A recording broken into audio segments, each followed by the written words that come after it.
ধ্বংসযজ্ঞের সাথে জড়িতদের খুঁজে বের করতে জনগণকে সহযোগিতার আহ্বান জানিয়েছেন প্রধানমন্ত্রী শেখ হাসিনা। ক্ষতিগ্রস্ত বিটিভি ভবন পরিদর্শন শেষে আহ্বান জানান তিনি। বলেন, অতীতের মতোই অগ্নি সন্ত্রাস করেছে বিএনপি জামায়াত। এবার ধ্বংসযজ্ঞ চালাতে গান পাউডার ব্যবহার করেছে তারা। দাবি করেন, রাজাকার ইস্যুতে দেয়া বক্তব্যটি বিকৃতভাবে উপস্থাপন করা হয়েছে। গেল 18 জুলাই রাষ্ট্রীয় গণমাধ্যম বিটিভি ভবনে হামলা হয়, পুড়িয়ে দেয়া হয় 41টি কক্ষ। শুক্রবার সকালে বিটিভি ভবনে যান প্রধানমন্ত্রী শেখ হাসিনা। ঘুরে ঘুরে দেখেন ক্ষতিগ্রস্ত সম্প্রচার যন্ত্রপাতি সহ নানা সরঞ্জাম। এ সময় ক্ষয়ক্ষতির পরিমাণ সরকার প্রধানের কাছে তুলে ধরেন ঊর্ধ্বতন কর্মকর্তারা।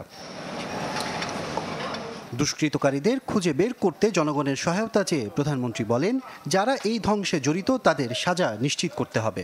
যারা এসবের সাথে জড়িত সারা বাংলাদেশের আনাচে গানাচে যে যেখানে আছে তাদের খুঁজে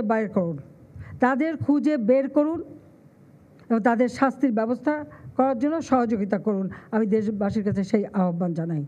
একটা জিনিস যেটা গড়ে তুলি অনেক কষ্ট করেই করতে হয়, দিন রাত অক্লান্ত পরিশ্রম করি। কার জন্য? আমার জন্য, তা তো দেশের মানুষের জন্য। এতদিনে এত কষ্টের ফসল সব শেষ করে দিতে চাচ্ছে, এটি হচ্ছে সবচেয়ে বড় কষ্টের। আমি দেশবাসীর কাছে এর বিচার চাই। শেখ হাসিনা বলেন, বিএনপি জামাত অতীতের মতোই অগ্নি সন্ত্রাস করেছে, তবে এবার ধ্বংসযজ্ঞ চালাতে গান পাউডার ব্যবহার করেছে তারা। এবারে পড়ানোর চরিত্রটা কিন্তু একটু আলাদা। এবারে তারা গান পাউডার ব্যবহার করেছে এবং নিমিষে সব পুরো একেবারে ছাই।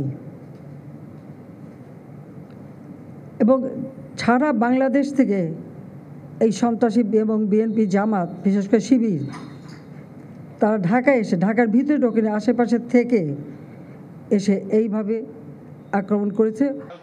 অভিযোগ করেন, দেশের সম্মান নষ্ট করতে এখনও লন্ডনে বসে ফোন করে প্রবাসীদের উস্কে দেওয়া হচ্ছে। আরও দুঃখের বিষয় হলো, লন্ডন থেকে নির্দেশ যায় যেখানে যেখানে বাঙালি আছে সেখানে সেখানে আন্দোলন করতে হবে। অনেক জায়গায় টেলিফোন করে বলছে ওখানে আন্দোলন করো।